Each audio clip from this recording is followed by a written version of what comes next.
ವೀಕ್ಷಕರೇ, ಅಮೋಘ ವಾರ್ತೆಗಳಿಗೆ ಸ್ವಾಗತ. ನಾನು ನಂದಿನಿ. ಈಗ ಮುಖ್ಯಾಂಶಗಳು.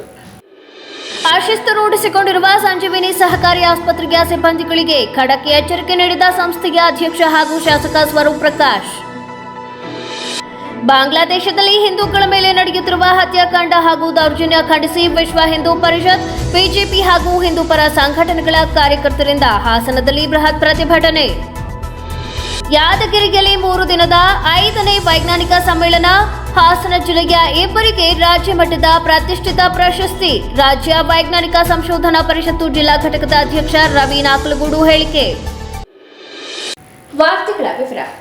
ಅಶಿಸ್ತು ರೂಢಿಸಿಕೊಂಡಿರುವ ಸಂಜೀವಿನಿ ಸಹಕಾರಿ ಆಸ್ಪತ್ರೆಯ ಸಿಬ್ಬಂದಿಗಳಿಗೆ ಸಂಸ್ಥೆಯ ಅಧ್ಯಕ್ಷ ಹಾಗೂ ಶಾಸಕ ಸ್ವರೂಪ್ ಪ್ರಕಾಶ್ ಖಡಕ್ ಎಚ್ಚರಿಕೆಯನ್ನ ನೀಡಿದರು. ಸಂಸ್ಥೆಯ ಸಭಾಂಗಣದಲ್ಲಿ ಇಂದು ನಡೆದ ಸಭೆಯಲ್ಲಿ ಮಾತನಾಡಿದ ಅವರು, ಸಂಜೀವಿನಿ ಸಹಕಾರಿ ಆಸ್ಪತ್ರೆ ನಷ್ಟದಲ್ಲಿ ನಡೆಯುತ್ತಿದ್ದರೂ ಜನರಿಗೆ ಸೇವೆ ನೀಡುವ ಉದ್ದೇಶದಿಂದ ಕೆಲಸ ಮಾಡುತ್ತಿದೆ. ಇದರ ನಡುವೆ ಯಾವುದೇ ಸಿಬ್ಬಂದಿಗಳಿಗೆ ಸಂಬಳದ ಕೊರತೆಯನ್ನು ಮಾಡದಂತೆ ಅಚ್ಚುಕಟ್ಟಾಗಿ ನೋಡಿಕೊಳ್ಳಲಾಗುತ್ತಿದೆ. ಆದರೆ ಇಲ್ಲಿ ಹಲವರ ಬಗ್ಗೆ ದೂರುಗಳು ಕೇಳಿಬರುತ್ತಿವೆ. ಇಂತಹ ದೂರುಗಳು ಮತ್ತೆ ಮರುಕಳಿಸಿದರೆ ಅಂತಹವರ ವಿರುದ್ಧ ಕಠಿಣ ಕ್ರಮ ಜರುಗಿಸಲಾಗುವುದು. ಸಿಬ್ಬಂದಿಗಳು ಬರುವ ರೋಗಿಗಳು ಹಾಗೂ ಅವರ ಕುಟುಂಬಸ್ಥರಿಂದ ಹಣಕ್ಕೆ ಬೇಡಿಕೆ ಇಟ್ಟಿರುವ ದೂರುಗಳು ಬಂದಿವೆ. ಇದಲ್ಲದೆ ಕೆಲಸ ವೈದ್ಯಕೀಯ ಸಿಬ್ಬಂದಿಗಳು ಕೂಡ ಮನಬಂದಂತೆ ತಮಗೆ ಬೇಕಾದಾಗ ಕೆಲಸಕ್ಕೆ ಬರುತ್ತಿರುವುದು ಕಂಡುಬಂದಿದೆ. ಇಂತಹ ಯಾವುದೇ ದೂರುಗಳು ಮತ್ತೆ ಕೇಳಿಬಂದರೆ ಅಂತಹವರನ್ನು ಕೆಲಸದಿಂದ ತೆಗೆದುಹಾಕಲಾಗುವುದು. ಮಾಜಿ ಶಾಸಕ ಎಚ್.ಎಸ್. ಪ್ರಕಾಶ್, ಡಾಕ್ಟರ್ ಗುರುರಾಜ್ ಹೆಬ್ಬಾರ್, ಮುನಿ ವೆಂಕಟೇಗೌಡರವರು ಸೇರಿದಂತೆ ಹಲವರು ಈ ಸಂಸ್ಥೆಯನ್ನು ಕಷ್ಟಪಟ್ಟು ಕಟ್ಟಿದ್ದಾರೆ. ಅದನ್ನು ಉಳಿಸಿಕೊಂಡು ಹೋಗಬೇಕಿರುವುದು ಎಲ್ಲರ ಜವಾಬ್ದಾರಿ. ಇದರಲ್ಲಿ ಸಣ್ಣ ಲೋಪ ಕಂಡುಬಂದರೂ ಸಹಿಸುವುದಿಲ್ಲ ಎಂದು ಹೇಳಿದರು. ಸಂಸ್ಥೆ ನಮ್ಮ ಸಂಜೀವಿನಿ ಆಸ್ಪತ್ರೆ KR-ಪುರಂ ಇರ್ಬೋದು, SR-ಪುರಂ ಇರ್ಬೋದು, ಸಂಸ್ಥೆ ಲಾಭದಲ್ಲಿ ನಡೀತಾ ಇಲ್ಲ ಅಂದರೂ ಕೂಡ ನಿಮ್ಗೆ ಯಾರಿಗೂ ತೊಂದರೆ ಆಗಬಾರ್ದು ಅಂತ ಪ್ರತಿ ತಿಂಗಳು ಸಂಬಳ ಸಮಯಕ್ಕೆ ನಿಮಗೆ ಸಂಬಳನೂ ಆಗ್ತಾ ಇದೀವಿ ಮತ್ತು ಬೋನಸ್ನು ಕೂಡ ವರ್ಷ ಬೋನಸ್ನು ಕೊಡ್ತಾ ಇದೀವಿ, ಇನ್ಕ್ರಿಮೆಂಟ್ನು ಕೂಡ ಕೊಡ್ತಾ ಇದೀವಿ. ನಮ್ದು ಏನೇ ಸಮಸ್ಯೆ ಇದ್ರು ಏನು ನಮಗೆ ಬಾಡಿಗೆ ಇದೆ, ಇದರಲ್ಲಿ ಆಸ್ಪತ್ರೆ ನಡೀತಾ ಇದೆ. ನೀವುಗಳು ಇದಕ್ಕೆ ಪೂರ್ವಕ್ಕೆ ನಮಗೆ ಸಂಜೀವಿನಿ ಆಸ್ಪತ್ರೆಗೆ ನೀವು ಕೂಡ ಸಹಕಾರ ಮಾಡಬೇಕು. ಇಲ್ಲಿ ಭಾಳಷ್ಟು ಕಂಪ್ಲೇಂಟು, ಇಲ್ಲಿ ಯಾರು ನಮಗೆ ನಿಮ್ಮ ಬಗ್ಗೆ ಸ್ಟಾಫ್ ನಮ್ಮ ಇವರಾಗಲಿ ಯಾರು ಕೂಡ ನಮ್ಗೆ ಹೇಳಿಲ್ಲ. ನಾವೇ ಬಂದಾಗ ಲಿಫ್ಟ್ ಹತ್ರ ನಮಗೆ ಸುಮಾರು ಜನ ಪೇಷಂಟ್ಸ್ಗಳು ಕಂಪ್ಲೇಂಟ್ ಮಾಡಿದ್ದಾರೆ. ಇಲ್ಲಿ ಹೆಚ್ಚಾಗಿ ಡಿ ಗ್ರೂಪ್ ಅವ್ರದ್ದು, ಪುಟ್ಟರಾಜ್ ಅವರು, ಮಂಜೇಗೌಡರು, ಶಾರದಮ್ಮ, ಮಂಜುಳಮ್ಮ, ಇವ್ರದೆಲ್ಲ ಭಾಳಷ್ಟು ಕಂಪ್ಲೇಂಟು. ದುಡ್ಡಿಗೆ ಭಾಳ ಪೀಡಿಸ್ತಾರೆ ಅಂತ ಈ ಪುಟ್ಟರಾಜು, ಮಂಜೇಗೌಡರ ಮೇಲೆ ಕಂಪ್ಲೇಂಟ್ ಮಾಡ್ತಾರೆ. ಈಗ ಹೇಳಿದ್ರೆ ಮುಂದಿನ ದಿನಗಳಲ್ಲಿ ಈ ಥರದ್ದೇ ಮತ್ತೆ ಮುಂದುವರೆದ್ರೆ ಯಾವುದೂ ನಿರ್ದಾಕ್ಷಿಣ್ಯ ಇಲ್ಲ, ಯಾರ ಮಾತು ಕೇಳಲ್ಲ, ಕಿತ್ತಾಕೋದಂತೂ ಗ್ಯಾರಂಟಿ. ಈಗೇನು ಕೆಲಸಕ್ಕೆ ಭಾಳಷ್ಟು ನಿಮ್ಗೆ ಗೊತ್ತಿದೆ, ಎಲ್ಲೂ ಕೆಲಸ ಸಿಗ್ತಾ ಇಲ್ಲ. ಇದರಲ್ಲಿ ಈ ಥರ ಮತ್ತೆ ನಿಮ್ದೇನ ನಿಮ್ಮ ನಡವಳಿಕೆ ಮತ್ತೆ ತಿದ್ಕೊಳ್ಳದೆ ಹೋದರೆ ಖಂಡಿತವಾಗ್ಲು ಯಾರ ಮಾತು ಕೇಳಲ್ಲ, ತೆಗೆದುಹಾಕೋದಂತೂ ಗ್ಯಾರಂಟಿ. ನೀವು ಈ ಭಾಳ ಕಷ್ಟಪಟ್ಟು ಸಂಸ್ಥೆನ ಎಲ್ಲ ದೊಡ್ಡವ್ರು ಕಟ್ಟಿದ್ದಾರೆ. ಡಾಕ್ಟರ್ ಹೆಬ್ಬಾರ್ ಇರ್ಬೋದು, ಮುನಿ ವೆಂಕಟೇಗೌಡರು ಎಲ್ಲರೂ ಕೂಡ ಸೇರಿ ಕಟ್ಟಿರ್ತಾರೆ. ಇದನ್ನ ಎಲ್ಲ ಉಳಿಸ್ಕೊಂಡು ಬೆಳೆಸ್ಕೊಂಡು ಹೋಗ್ಬೇಕು. ಈ ನರ್ಸ್ಗಳು, ಸ್ಟಾಫ್ ನರ್ಸ್ಗಳು ಕೂಡ ಅಷ್ಟೇ ರೇಗಾಡೋದು, ಭಾಳ ಪ್ರೀತಿಯಿಂದ ಮಾತಾಡಿಸ್ಬೇಕಲ್ಲ ಪೇಷಂಟ್ಸ್ಗಳಿಗೆ. ಈಗ ನಾವು ನೋಡ್ತಾ ಇರ್ತೀವಿ, ಬರ್ಬೇಕು ಬರೀ ಫೋನಲ್ಲಿ ಇರ್ತೀರಾ, ಫೋನು ಇಸ್ಕೊಂತೀವಿ. ಸರಿ, ಈಗ ಯಾರ ಮಾತು ಕೇಳ್ಕೊಬಿಟ್ರಿ, ಯಾರ ಮಾತು ಕೇಳಿದ್ರೆ ಸರಿ ಆಗ್ತದೆ. ಏನು ಸರ್, ತಾವು ಒಂಚೂರು ನೋಡಿ. ಆಮೇಲೆ ಏನೋ ಕಂಪ್ಲೇಂಟ್ಸ್ ಇದ್ರೆ ಆಸ್ಪತ್ರೆಯಲ್ಲಿ ಈಗ ಲೈಟ್ ಇಲ್ಲ, ಬಾತ್ರೂಮ್ದಲ್ಲಿ ಬಾಗಿಲಿಲ್ಲ ಅವೆಲ್ಲ ನೀವು ಕೂಡ ಕಂಪ್ಲೇಂಟ್ ಮಾಡ್ಬೇಕಲ್ಲ. ಸ್ಟಾಫ್ ನರ್ಸ್ಗಳೆಲ್ಲ ಒಂಚೂರು ಕಂಪ್ಲೇಂಟ್ ಏನು ವಿಚಾರ ತಿಳಿಸ್ತಾ ಹೋದ್ರೆ ಬಯೋಮೆಟ್ರಿಕ್ ಕೊಡ್ತೀವಿ. ಅದು 2-3 ಸಲದ ಫ್ಲಾಶ್ ಕೊಟ್ಟಿದ್ದಾರೆ, ಮೊನ್ನೆ ಮಾಡಿಸಿದ್ವಿ. ಈಗ ನಾನೇನೋ ತಂದು ಕೊಟ್ಟು ಬೇರೆ ಹೆಸರು ಹೋಗ್ತಾ ಇದೆ, ಅದಕ್ಕಾಗಿ ಬೇರೆ ಹೊಸ ಆಯ್ತು. ಯಾರು ಸರ್ವಿಸ್ ಮಾಡಿಸಿ ನೋಡಿ ಮೇಡಮ್, ನಿಮ್ಮ ಜವಾಬ್ದಾರಿ ಜಾಸ್ತಿ. ನೀವು ಎಷ್ಟು ಗಂಟೆಗೆ ಬರ್ತೀರಿ, ನಿಮ್ಗೆ ಟೈಮಿಂಗ್ಸ್ ಇಲ್ಲ. ನೀವು ಏನು ಟೈಮಿಂಗ್ ಇದೆ ಬರಬೇಕು, ಮುಂಚೆನೇ ಬರಬೇಕು. ನೀವು 9:15 ಇಲ್ಲ 10 ಗಂಟೆ ಟೈಮಿಂಗ್, ನಮ್ಗೆ ಟೈಮಿಂಗ್ ಯಾವ ಟೈಮಿಂಗೂ ಇಲ್ಲ. ನೀವು ಬೆಳಗ್ಗೆ 8 ಗಂಟೆಗೆ ಇದು ಅಷ್ಟೇ. ನಿಮ್ಗೆ 8 ಗಂಟೆಗಲ್ಲ ಶಿಫ್ಟ್ ಚೇಂಜ್ ಆಗೋದು, 20 ನಿಮಿಷ 30 ನಿಮಿಷ ಲೇಟಾಗಿ ಬರೋದು, ಆ ಥರದ್ದು ಯಾವುದೂ ಇಲ್ಲ. ಸ್ಟ್ರಿಕ್ಟಾಗಿ ನೋಡ್ರಿ, ಯಾರು ಲೇಟಾಗಿ ಬರ್ತಾರೆ ಒಂದು 2 ದಿನ ಒಂದ್ಸತಿ ವಾರ ಮಾಡಿಲ್ಲ ತೆಗೆದಾಕ್ತಾರೆ. ಸ್ಟಾಫ್ ನರ್ಸ್ಗೂ ಅಷ್ಟೇ, ಎಲ್ಲರಿಗೂ ಅಷ್ಟೇ. ಮೇಡಮ್ ನಿಮ್ಮ ಜವಾಬ್ದಾರಿನೂ ಅಷ್ಟೇ, ಟೈಮಿಂಗ್ ನೋಡ್ಕೊಂತ ಇರಬೇಕು. ಯಾರು ಲೇಟಾಗಿ ಬರ್ತಾರೆ ತೆಗೆದಾಕ್ತಾರೆ. ಬಾಂಗ್ಲಾದೇಶದಲ್ಲಿ ಹಿಂದೂಗಳ ಮೇಲೆ ನಡೆಯುತ್ತಿರುವ ಹತ್ಯಾಕಾಂಡ ಹಾಗೂ ದೌರ್ಜನ್ಯ ಖಂಡಿಸಿ ವಿಶ್ವ ಹಿಂದೂ ಪರಿಷತ್, ಬಿಜೆಪಿ ಹಾಗೂ ಹಿಂದೂ ಪರ ಸಂಘಟನೆಗಳ ಕಾರ್ಯಕರ್ತರು ಹಾಸನದಲ್ಲಿ ಬೃಹತ್ ಪ್ರತಿಭಟನೆಯನ್ನು ನಡೆಸಿದರು. ನಗರದ ಮಹಾವೀರ ವೃತ್ತ ಹೇಮಾವತಿ ಪ್ರತಿಮೆ ಬಳಿಯಿಂದ ಮೆರವಣಿಗೆ ಹೊರಟ ನೂರಾರು ಮಂದಿ ಎನ್ಆರ್ ವೃತ್ತದ ಮೂಲಕ ಜಿಲ್ಲಾಧಿಕಾರಿ ಕಚೇರಿ ತಲುಪಿ ಪ್ರತಿಭಟನೆ ನಡೆಸಿದರು. ಈ ವೇಳೆ ಮಾತನಾಡಿದ ಬಾಂಗ್ಲಾದೇಶದಲ್ಲಿ ಇತ್ತೀಚೆಗೆ ದೀಪು ಚಂದ್ರ ದಾಸ್ ಎಂಬ ಯುವಕನನ್ನ ಬರ್ಬರವಾಗಿ ಹತ್ಯೆ ಮಾಡಿರುವ ಘಟನೆ ಅತ್ಯಂತ ಕ್ರೂರ ಹಾಗೂ ಮಾನವೀಯತೆ ವಿರೋಧಿ ಕೃತ್ಯವಾಗಿದೆ. ಈ ರೀತಿಯ ಘಟನೆಗಳಿಂದ ಅಲ್ಲಿನ ಹಿಂದೂ ಸಮುದಾಯ ಭಯಭೀತರಾಗಿದ್ದು ಅವರ ಜೀವ ಮತ್ತು ಆಸ್ತಿಯ ರಕ್ಷಣೆಗೆ ಭಾರತ ಸರ್ಕಾರ ತಕ್ಷಣ ಕ್ರಮ ಕೈಗೊಳ್ಳಬೇಕು. ಕಳೆದ 2 ವರ್ಷಗಳಿಂದ ಬಾಂಗ್ಲಾದೇಶದಲ್ಲಿ ಮೇಲೆ ನಿರಂತರವಾಗಿ ಹತ್ಯೆ ಹಾಗೂ ದೌರ್ಜನ್ಯ ನಡೆಯುತ್ತಿದ್ದು ಇದನ್ನು ಅಂತಾರಾಷ್ಟ್ರೀಯ ಮಟ್ಟದಲ್ಲಿ ಗಂಭೀರವಾಗಿ ಪರಿಗಣಿಸಬೇಕು. ಕೇಂದ್ರ ಸರ್ಕಾರ ರಾಜತಾಂತ್ರಿಕವಾಗಿ ಹಸ್ತಕ್ಷೇಪ ಮಾಡಿ ಹಿಂದೂಗಳ ರಕ್ಷಣೆಗೆ ಧಾವಿಸಬೇಕು ಎಂದು ಹೇಳಿದರು. ಪ್ರತಿಭಟನೆಯಲ್ಲಿ ಜಿಲ್ಲಾಧ್ಯಕ್ಷ ಸಿದ್ದೇಶ್ ನಾಗೇಂದ್ರ, ವಿಶ್ವ ಹಿಂದೂ ಪರಿಷತ್ ಕಾರ್ಯವಾಹ ವಿಜಯ್ ಕುಮಾರ್, ಮಹಿಪಾಲ್, ಭಜರಂಗ ದಳದ ಲೋಕೇಶ್, ಬಿಜೆಪಿ ವ್ಯಾಪಾರ ಹಾಸನ ಜಿಲ್ಲಾ ವಿಶ್ವ ಹಿಂದೂ ಪರಿಷತ್ ಮತ್ತು ಬಜರಂಗ ದಳದ ವತಿಯಿಂದ ಬಾಂಗ್ಲಾದೇಶದಲ್ಲಿ ಆಗಿರುವಂತಹ ಹಿಂದೂಗಳ ಮೇಲೆ ಆಗ್ತಾ ಇರುವಂತಹ ಏನು ದೌರ್ಜನ್ಯ ಇದೆ ಅದರ ವಿರುದ್ಧವಾಗಿ ನಾವು ಈ ದಿನ ಪ್ರತಿಭಟನೆಯನ್ನ ಮಾಡ್ತಾ ಇದ್ದೇವೆ.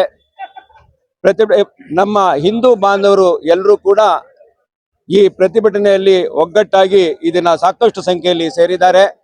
ಹಾಗೆ ನಾವು ನಮ್ಮ ಜಿಲ್ಲಾಡಳಿತಕ್ಕೆ ಹಾಸನದ ಒಂದು ಸಂದೇಶವನ್ನ ನಮ್ಮ ವಿಶ್ವ ಹಿಂದೂ ಪರಿಷತ್ ಬಜರಂಗ ದಳದ ವತಿಯಿಂದ ಏನು ಸಂದೇಶನ ನೀಡ್ತಾ ಇದ್ದೀವಿ ಅಂದ್ರೆ, ದಯವಿಟ್ಟು ಹಾಸನ ಜಿಲ್ಲಾಡಳಿತಕ್ಕೆ ಮನವಿ ಮಾಡ್ತಾ ಇದ್ದೀವಿ. ಹಾಸನ ಜಿಲ್ಲೆಯಲ್ಲಿ ಯಾವ ಅಕ್ರಮವಾಗಿ ಬಾಂಗ್ಲಾದೇಶ ವಲಸಿಗರು ಬಂದು ನೆಲೆಸಿದ್ದಾರೆ ಅವರನ್ನ ಎಲ್ಲೆಲ್ಲಿದ್ದಾರೆ ನಾವು ಈಗಾಗಲೇ ಅವರಿಂದ ತುಂಬಾ ರೀತಿಯಲ್ಲಿ ತೊಂದರೆ ಆಗಿರುವಂತದ್ದು ಅರಕಲಗೂಡು, ಸಕಲೇಶ್ಪುರ, ಆಲೂರಿನಲ್ಲೆಲ್ಲ ಕೂಡ ಕೇಸ್ ಬುಕ್ ಆಗಿದೆ. ದಯವಿಟ್ಟು ಅಂತವರನ್ನೆಲ್ಲ ಹುಡುಕಿ ಯಾರು ಅಕ್ರಮ ವಲಸಿಗರಿದ್ದಾರೆ ಅವರನ್ನ ನಮ್ಮ ಹಾಸನದಿಂದ, ನಮ್ಮ ಕರ್ನಾಟಕದಿಂದ, ನಮ್ಮ ಭಾರತದಿಂದ ಗಡಿಪಾರು ಮಾಡೋದಕ್ಕೆ ಎಲ್ಲ ರೀತಿಯಲ್ಲಿಯೂ ಕೂಡ ಜಿಲ್ಲಾಡಳಿತ ಹಾಗೂ ಜಿಲ್ಲಾ ಪೊಲೀಸ್ ಇಲಾಖೆ ಅದಕ್ಕೆ ಸಹಕಾರವನ್ನು ಮಾಡಿ ಅವರನ್ನ ಇಲ್ಲಿಂದ ಓಡಿಸುವಂತ ಕೆಲಸವನ್ನು ಮಾಡಬೇಕು ಅಂತೇಳಿ ನಾವು ಈ ಮೂಲಕ ನಾವು ಒತ್ತಾಯ ಮಾಡ್ತಾ ಇದ್ದೇವೆ. ಹಾಗೆ ಕರ್ನಾಟಕ ಸರ್ಕಾರಕ್ಕೂ ಕೂಡ ಕರ್ನಾಟಕಾದ್ಯಂತ ಯಾವ್ಯಾವ ಅಕ್ರಮ ವಲಸಿಗರು ಬಂದಿದ್ದಾರೆ, ಬಾಂಗ್ಲಾದೇಶ ಅಕ್ರಮ ವಲಸಿಗರು, ಅವರೆಲ್ಲರನ್ನೂ ಕೂಡ ಕರ್ನಾಟಕದಿಂದ ಆಚೆ ಕಡೆ ಕಳಿಸುವಂತ ಒಂದು ವ್ಯವಸ್ಥೆ ಆಗಬೇಕು. ಆ ಮೂಲಕ ನಮ್ಮ ಭಾರತದಲ್ಲಿ ಭಾರತೀಯರೆಲ್ಲರೂ ಕೂಡ ಹಿಂದೂಗಳು ನೆಮ್ಮದಿಯಾಗಿರುವಂತ ಒಂದು ವ್ಯವಸ್ಥೆಯನ್ನ ಮಾಡುವಂತ ಆಗ್ಬೇಕು. ಹಾಗೂ ಬಾಂಗ್ಲಾದೇಶದಲ್ಲಿರುವ ಹಿಂದೂಗಳಿಗೆ ನಮ್ಮ ಕೇಂದ್ರ ಸರ್ಕಾರ ರಕ್ಷಣೆಯನ್ನು ಕೊಡಬೇಕು ಅಂತ ಹೇಳಿ ಈ ಮೂಲಕ ನಾವು ಎಲ್ಲರ ಪರವಾಗಿ ಒತ್ತಾಯ ಮಾಡ್ತಾ ಇದ್ದೀವಿ. ಬಿಜೆಪಿ ವ್ಯಾಪಾರ ಪ್ರಕೋಷ್ಠದ ರಾಜ್ಯ ಸಂಚಾಲಕ ನಾಗೇಶ್, ಭಜರಂಗ ದಳದ ಕಾರ್ಯಕರ್ತ ಅಭಿಲಾಷ್ ಸೇರಿದಂತೆ ವಿಶ್ವ ಹಿಂದೂ ಪರಿಷತ್ ಹಾಗೂ ಭಜರಂಗ ದಳದ ನೂರಾರು ಕಾರ್ಯಕರ್ತರು ಹಾಜರಿದ್ದರು. ಯಾದಗಿರಿಯಲ್ಲಿ ಡಿಸೆಂಬರ್ 28, 29 ಮತ್ತು 30, 2025 ನಡೆಯುತ್ತಿರುವ 3 ದಿನಗಳ 5ನೇ ವೈಜ್ಞಾನಿಕ ಸಮ್ಮೇಳನದಲ್ಲಿ ಹಾಸನ ಜಿಲ್ಲೆಗೆ ರಾಜ್ಯ ಹಾಗೂ ವಿಶ್ವ ಮಟ್ಟದ ಸಾಧನೆಗಳಿಗಾಗಿ ಮಹತ್ವದ ಗೌರವಗಳು ಲಭಿಸಿರುವುದು ಜಿಲ್ಲೆಯ ಪಾಲಿಗೆ ಹೆಮ್ಮೆಯ ವಿಷಯವಾಗಿದೆ ಎಂದು ರಾಜ್ಯ ವೈಜ್ಞಾನಿಕ ಸಂಶೋಧನಾ ಪರಿಷತ್ತು ಜಿಲ್ಲಾ ಘಟಕದ ಅಧ್ಯಕ್ಷ ರವಿ ನಾಗಲಗೂಡು ತಿಳಿಸಿದರು. 5ನೇ ವೈಜ್ಞಾನಿಕ ಸಮ್ಮೇಳನದಲ್ಲಿ ರಾಜ್ಯ ಮಟ್ಟದ HN ಪ್ರಶಸ್ತಿಗೆ ಆಯ್ಕೆಯಾಗಿರ್ತಕ್ಕಂಥ ನಮ್ಮ ಜಿಲ್ಲೆಯವರು ವಕೀಲ ವೃತ್ತಿ ಜೊತೆಗೆ ಸಮಾಜ ಸೇವೆ, ಕಲಾಕ್ಷೇತ್ರದಲ್ಲಿ ಹಲವಾರು ವಿವಿಧ ಸಂಘ ಸಂಸ್ಥೆಗಳಲ್ಲಿ ಸೇವೆಯನ್ನು ಸಲ್ಲಿಸಿರ್ತಕ್ಕಂಥ ಗೆಳೆಯ ಶ್ರೀ ಯೋಗೇಶ್ ಅವರನ್ನ ಈ ಬಾರಿಯ 5ನೇ ಸಮ್ಮೇಳನದಲ್ಲಿ HN ಪ್ರಶಸ್ತಿಗೆ ಆಯ್ಕೆ ಮಾಡಲಾಗಿದೆ. ಅವರು ಇವತ್ತು ನಮ್ಮೊಟ್ಟಿಗೆ ಪತ್ರಿಕಾಗೋಷ್ಠಿಗೆ ಬಂದಿದ್ದಾರೆ. ಅವರಿಗೆ ನಮ್ಮ ಸಂಘ ಮತ್ತು ಸಂಸ್ಥೆಯ ವತಿಯಿಂದ ಅಭಿನಂದನೆಗಳನ್ನ ಸಲ್ಲಿಸ್ತಾ ಇದ್ದೀನಿ. ಕರ್ನಾಟಕ ರಾಜ್ಯ ವೈಜ್ಞಾನಿಕ ಸಂಶೋಧನಾ ಪರಿಷತ್ ಯಾದಗಿರಿ ನಡೆಯುತ್ತ 5ನೇ ಸಮ್ಮೇಳನದಲ್ಲಿ ರಾಜ್ಯ ಮಟ್ಟದಲ್ಲಿ ಶೈಕ್ಷಣಿಕ ಕ್ಷೇತ್ರದಲ್ಲಿ NSS ಅಧಿಕಾರಿಯಾಗಿ ಸೇವೆಯನ್ನು ಸಲ್ಲಿಸ್ತಿರ್ತಕ್ಕಂಥ ನಿಚಿತಾ ಕುಮಾರಿ ಅವರಿಗೆ ಚೈತನ್ಯ ಶ್ರೀ ಪ್ರಶಸ್ತಿ ರಾಜ್ಯ ಮಟ್ಟದ್ದು ಅವರಿಗೆ ಕೊಡ್ತಾ ಇದ್ದೀವಿ. ಅವರನ್ನು ಕೂಡ ಈ ಸಂದರ್ಭದಲ್ಲಿ ಅಭಿನಂದಿಸ್ತಾ, ಜಿಲ್ಲೆಯಿಂದ ಈ ಇಬ್ಬರು ಪ್ರಮುಖರನ್ನು ಹಾಸನ ಜಿಲ್ಲಾ ಘಟಕದ ವತಿಯಿಂದ ವೈಜ್ಞಾನಿಕ ಪರಿಷತ್ ಎಲ್ಲ ಸರ್ವ ಸದಸ್ಯರ ಸಭೆಯಲ್ಲಿ ಆಯ್ಕೆಯನ್ನು ಮಾಡಿದೆ.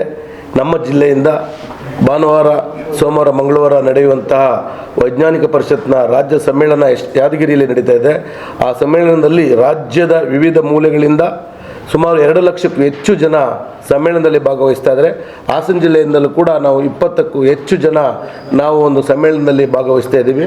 ಯಾದಗಿರಿನಲ್ಲಿ ಯಾಕೆ ಸಮ್ಮೇಳನವನ್ನು ಮುಲಿಕಲ್ ನಟರಾಜ್ರವರು ರಾಜ್ಯಾಧ್ಯಕ್ಷರು ಆಯ್ಕೆಯನ್ನು ಮಾಡಿದ್ದಾರೆ ಅಂದರೆ, ಇಡೀ ರಾಜ್ಯದಲ್ಲಿ ಯಾದಗಿರಿ ಮೌಢ್ಯತೆಗೆ ಒಳಗಾಗಿರ್ತ ಜಿಲ್ಲೆ ಅಂತೇಳಿ ಸಂಶೋಧನೆಯಿಂದ ಕಂಡು ಬಂದಿರ್ತದೆ. ಹಾಗಾಗಿ ಮೌಢ್ಯತೆಯ ವಿರುದ್ಧವಾಗಿ ಅದನ್ನು ನಾವು ಮೌಢ್ಯತೆ ವಿರುದ್ಧ ಇರಬೇಕಾಗ್ತದೆ, ಮೌಢ್ಯತೆಯನ್ನು ನಂಬಾರ್ದು ಅನ್ನೋ ಒಂದು ಸಂದರ್ಭದಲ್ಲಿ ನಾವು ಆ ಜಿಲ್ಲೆಯನ್ನು ಆಯ್ಕೆ ಮಾಡಿಕೊಂಡು ಆ ಜಿಲ್ಲೆಯಲ್ಲಿ ನಾವು ಸಮ್ಮೇಳನವನ್ನು ಮಾಡ್ತಾ ಇದ್ದೀವಿ. ಅದೇ ರೀತಿ ನಮ್ಮ ಜಿಲ್ಲೆಯಲ್ಲಿ ಪ್ರಶಸ್ತಿಗೆ ಆಯ್ಕೆಯಾಗಿರುವವರ ಒಟ್ಟಿಗೆ ನಮ್ಮ ಸಂಘದಿಂದ ಹಲವಾರು ಜನವನ್ನು ಸಮ್ಮೇಳನಕ್ಕೆ ನಾವು ಕೊಂಡೊಯ್ಯುವಂಥ ಕೆಲಸವನ್ನು ಮಾಡ್ತಾ ಇದ್ದೇವೆ.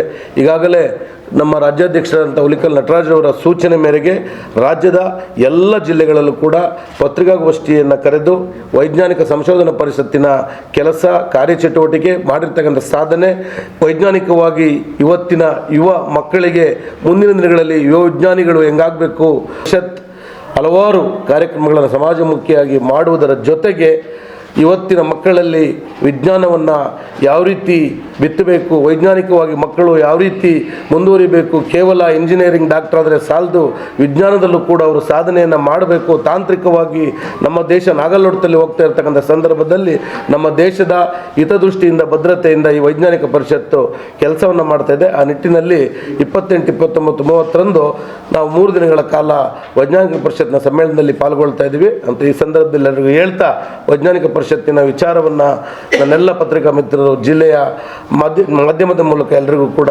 ಪ್ರಚಾರ ಪಡಿಸಬೇಕು ಅಂತೇಳಿ ತಮ್ಮಲ್ಲಿ ಮನವಿಯನ್ನು ಮಾಡ್ತೀವಿ. ಏನಾದರೂ ಪ್ರಶ್ನೆ ಇದ್ದರೆ ಕೇಳ್ಬೋದು.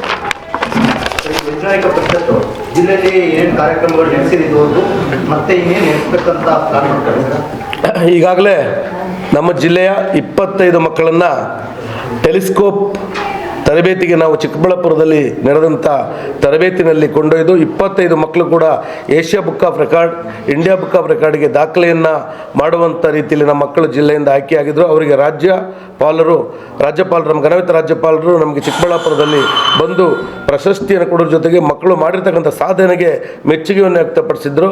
ಈ ನಿಟ್ಟಿನಲ್ಲಿ ಈಗ ನಾವು ಏಪ್ರಿಲ್ ಅಥವಾ ಮೇನಲ್ಲಿ ಪುಷ್ಪಗಿರಿ ಸಂಸ್ಥಾನ ಮಟ್ಟದಲ್ಲಿ ಹಳೇಬೀಡು ಸಮೀಪ ಇರ್ತಕ್ಕಂಥ ಸೋಮಶೇಖರ ಸ್ವಾಮೀಜಿಯವರ ನೇತೃತ್ವದಲ್ಲಿ ರಾಷ್ಟ್ರಪತಿಯವರನ್ನು ಇಲ್ಲಿಗೆ ಕರೆಸುವ ಮೂಲಕ 1,000 ಮಕ್ಕಳನ್ನು ಒಂದೇ ವೇದಿಕೆಯಡಿ ನಾವು ರಾಷ್ಟ್ರಪತಿಯವರ ಮೂಲಕ ಟೆಲಿಸ್ಕೋಪನ್ನು ಕೊಟ್ಟು ಇಡೀ ರಾಷ್ಟ್ರಕ್ಕೆ ಯುವಕರು ಮಾದರಿಯಾಗಬೇಕು ಅಂತೇಳಿ ರಾಷ್ಟ್ರಪತಿಯವರ ಮೂಲಕ ಒಂದು ಸಂದೇಶವನ್ನು ಕೊಡುವಂಥ ಕೆಲಸವನ್ನು ಮಾಡಲಿಕ್ಕೆ ನಾವು ಈಗಾಗಲೇ ದಿನಾಂಕವನ್ನು ಗುರ್ತು ಮಾಡಲಿಕ್ಕೆ ಸ್ವಾಮೀಜಿಯವರ ಮೂಲಕ ನಾವು ಈಗಾಗಲೇ ಸ್ಥಳ ಪರಿಶೀಲನೆಯನ್ನು ಮಾಡಿದ್ದೇವೆ. ರಾಜ್ಯ ಸರ್ಕಾರದ ಮೂಲಕ ರಾಜ್ಯಪಾಲರ ಮೂಲಕ ನಾವು ರಾಷ್ಟ್ರಪತಿಯವರ ಕಚೇರಿಗೆ ಈಗಾಗಲೇ ನಾವು ಲೆಟರ್ ಪತ್ರ ರವಾನೆಯನ್ನು ಮಾಡಿದ್ದೇವೆ. ಅಲ್ಲಿಂದ ದಿನಾಂಕ ಬಂದ ನಂತರ ಏಪ್ರಿಲ್ ಅಥವಾ ಮೇ ತಿಂಗಳಿನಲ್ಲಿ ರಾಷ್ಟ್ರಪತಿಯವರನ್ನು ಹಾಸನಕ್ಕೆ ಕರೆಸಿ ಹಳೇಬೀಡು ಸಮೀಪ ಇರತಕ್ಕಂಥ ಪುಷ್ಪಗಿರಿ ಸಂಸ್ಥಾನ ಮಠಕ್ಕೆ ಕರೆಸಿ 1000 ಮಕ್ಕಳನ್ನು ಏಕಕಾಲದಲ್ಲಿ ವೈಜ್ಞಾನಿಕವಾಗಿ ನಾವು ಏನು ಅವರಿಗೆ ತರಬೇತಿಯನ್ನು ಕೊಟ್ಟಿದ್ದೇವೆ ಟೆಲಿಸ್ಕೋಪ್ನ, ಅದನ್ನು ನಾವು ಇಡೀ ದೇಶಕ್ಕೆ ತೋರ್ಪಡಿಸುವಂಥ ಕೆಲಸವನ್ನು ರಾಷ್ಟ್ರಪತಿಯವರ ಸಮ್ಮುಖದಲ್ಲಿ ಮಾಡಲಿಕ್ಕೆ ಈಗಾಗಲೇ ನಾವೆಲ್ಲ ರೀತಿ ಮಾಡ್ತಾ ಇದ್ದೀವಿ. ಈಗಾಗಲೇ ರಾಜ್ಯಾಧ್ಯಕ್ಷರು 2 ಬಾರಿ ಮಠಕ್ಕೆ ಭೇಟಿ ಕೊಟ್ಟಿದ್ದಾರೆ. ಸೋಮಶೇಖರ ಸ್ವಾಮೀಜಿಯವರು ಆ ಕಾರ್ಯಕ್ರಮದ ಸಂಪೂರ್ಣ ಜವಾಬ್ದಾರಿಯನ್ನು ತಗೊಂಡಿದ್ದಾರೆ. ಈಗ ನಾವು ಕೇವಲ ಕೇಂದ್ರ ಮತ್ತು ರಾಜ್ಯ ಸರ್ಕಾರದ ಅನುಮತಿಗೆ ಕಾಯ್ತಾ ಇದ್ದೀವಿ. ದಿನಾಂಕವನ್ನು ಶೀಘ್ರದಲ್ಲಿ ಬರುತ್ತೆ. ರಾಷ್ಟ್ರಪತಿಯವರ ಕಾರ್ಯಕ್ರಮವನ್ನು ನಾವು ಎಲ್ಲರೂ ಸೇರಿ ಇಲ್ಲಿರ್ತಕ್ಕಂಥ ನಮ್ಮ ಏನು ಸಹಪಾಠಿಗಳು ನಮ್ಮೊಟ್ಟಿಗಿದ್ದಾರೆ, ನಮ್ಮ ಸಂಘದ ಪದಾಧಿಕಾರಿಗಳಿದ್ದಾರೆ, ವಿವಿಧ ಕ್ಷೇತ್ರಗಳಲ್ಲಿ ಸೇವೆಯನ್ನು ಯಾರು ಮಾಡ್ತಾರೆ, ಎಲ್ಲರ ಸಮ್ಮುಖದಲ್ಲಿ ರಾಷ್ಟ್ರಪತಿಯವರದೊಂದು ಕಾರ್ಯಕ್ರಮವನ್ನು ಮಾಡಬೇಕು ಅಂತೇಳಿ ತೀರ್ಮಾನ ಮಾಡಿದ್ದೀವಿ.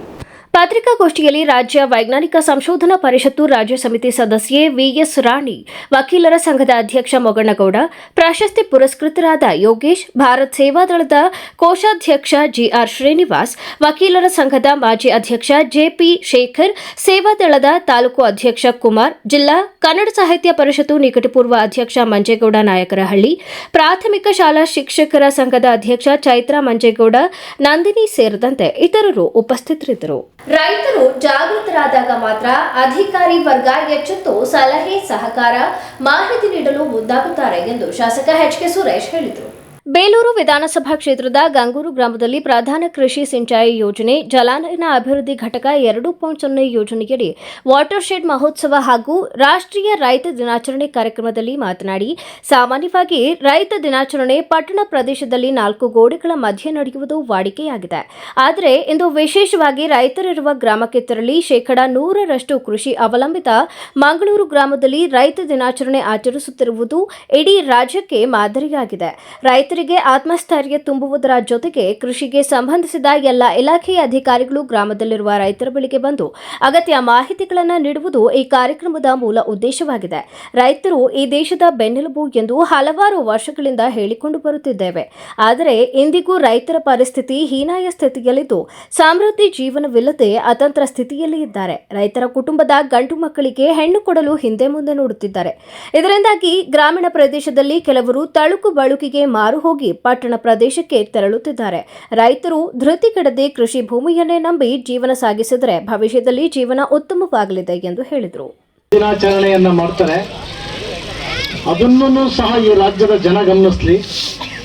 ರೈತರ ಒಂದಿಗೆ ಹೋಗಿ ರೈತರ ಜೊತೆಯಲ್ಲಿ ರೈತ ದಿನಾಚರಣೆಯನ್ನ ಮಾಡ್ತಕ್ಕಂಥದ್ದನ್ನು ಸಹ ಗಮನಿಸಲಿ ಅಂತಕ್ಕಂಥದ್ದಕ್ಕೋಸ್ಕರ ನಾನು ನಮ್ಮ ರಮೇಶ್ ಅವ್ರಿಗೆ ಮತ್ತು ನಮ್ಮ ಕಾಂತರಾಜ್ ಅವರು ಬಂದಂಥ ಸಂದರ್ಭದಲ್ಲಿ ಗಂಗೂರು ಗ್ರಾಮದ ನಮ್ಮ ಮೂರ್ತಿ ಸಿದ್ದೇಶ್ ಅವರು ರಂಗೇಗೌಡರಿಗೆಲ್ಲ ನಾನೇ ಕರೆಯನ್ನು ಮಾಡಿ ವಿಶೇಷವಾದಂಥ ಒಂದು ರೈತ ದಿನಾಚರಣೆಯನ್ನು ಮಾಡೋಣ. ರೈತರು ಹುಡುಕೊಂಡು ನಗರಕ್ಕೆ ಬರ್ತಕ್ಕಂಥದ್ದು ಬೇಡ, ರೈತರನ್ನು ಹುಡುಕೊಂಡು ನಾವು ನಮ್ಮ ಹೆಣ್ಣು ಜೀವನವನ್ನು ನಡೆಸ್ತಾ ಇಲ್ಲ.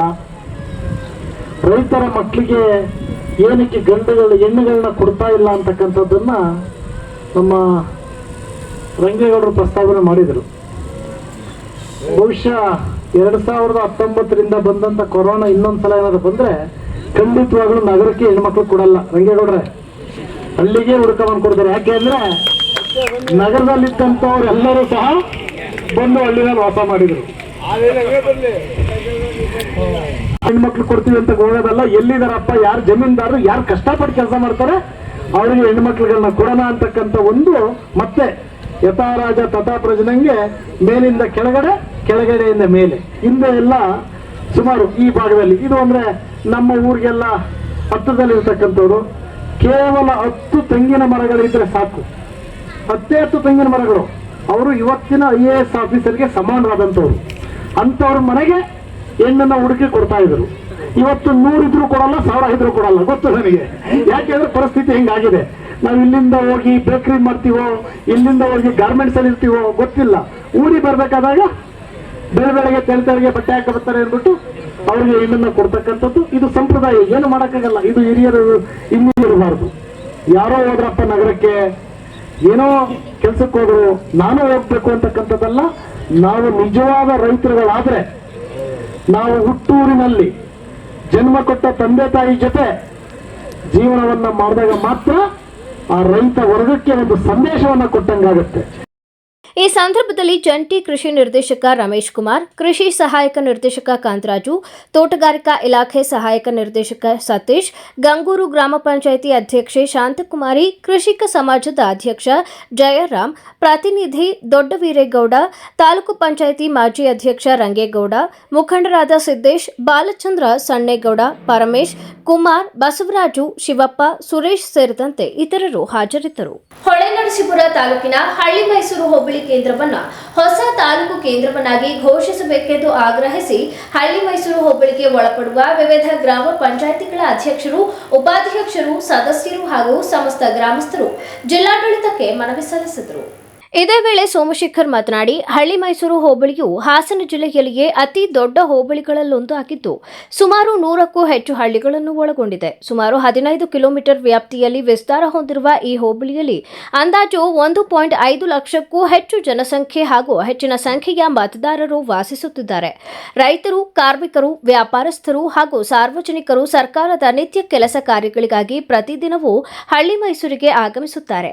ಹಳ್ಳಿ ಮೈಸೂರು ಹೋಬಳಿಯಲ್ಲಿ ಈಗಾಗಲೇ ನಾಡ ಕಚೇರಿ, ಪೊಲೀಸ್ ಠಾಣೆ, ಬ್ಯಾಂಕುಗಳು, ಕೃಷಿ ಇಲಾಖೆ ಕಚೇರಿ, ಸಮುದಾಯ ಆರೋಗ್ಯ ಕೇಂದ್ರ, ಅಂಚೆ ಕಚೇರಿ, ಪದವಿ ಪೂರ್ವ ಕಾಲೇಜು, ಪ್ರಥಮ ದರ್ಜೆ ಕಾಲೇಜು, ಕಸ್ತೂರಿಬಾ ವಸತಿ ಶಾಲೆ, ಮೊರಾರ್ಜಿ ವಸತಿ ಶಾಲೆ ಸೇರಿದಂತೆ ಅನೇಕ ಸರ್ಕಾರಿ ಹಾಗೂ ಶೈಕ್ಷಣಿಕ ಸಂಸ್ಥೆಗಳು ಕಾರ್ಯನಿರ್ವಹಿಸುತ್ತಿವೆ. ಆದರೆ ಹೋಬಳಿಗೆ ಸಂಬಂಧಿಸಿದ ಆಡಳಿತಾತ್ಮಕ ಕೆಲಸಗಳಿಗಾಗಿ ಜನರು ದೂರದ ಹೊಳೆನರಸೀಪುರ ತಾಲೂಕು ಕೇಂದ್ರಕ್ಕೆ ತೆರಳಬೇಕಾದ ಪರಿಸ್ಥಿತಿ ಎದುರಿಸುತ್ತಿದ್ದು, ಇದರಿಂದ ರೈತರು, ಹಿರಿಯ ನಾಗರಿಕರು ಹಾಗೂ ಮಹಿಳೆಯರಿಗೆ ತೀವ್ರ ತೊಂದರೆ ಉಂಟಾಗುತ್ತಿದೆ ಎಂದು ಹೇಳಿದರು. ನಮ್ಮ ಹಳ್ಳಿ ಮೈಸೂರು ಹೋಬಳಿ ಕೇಂದ್ರವಾಗಿದ್ದು ನಮ್ಮ ಹಳ್ಳಿ ಮೈಸೂರಿಗೆ 108 ಹಳ್ಳಿಗಳು ಸೇರ್ತವೆ ಸರ್.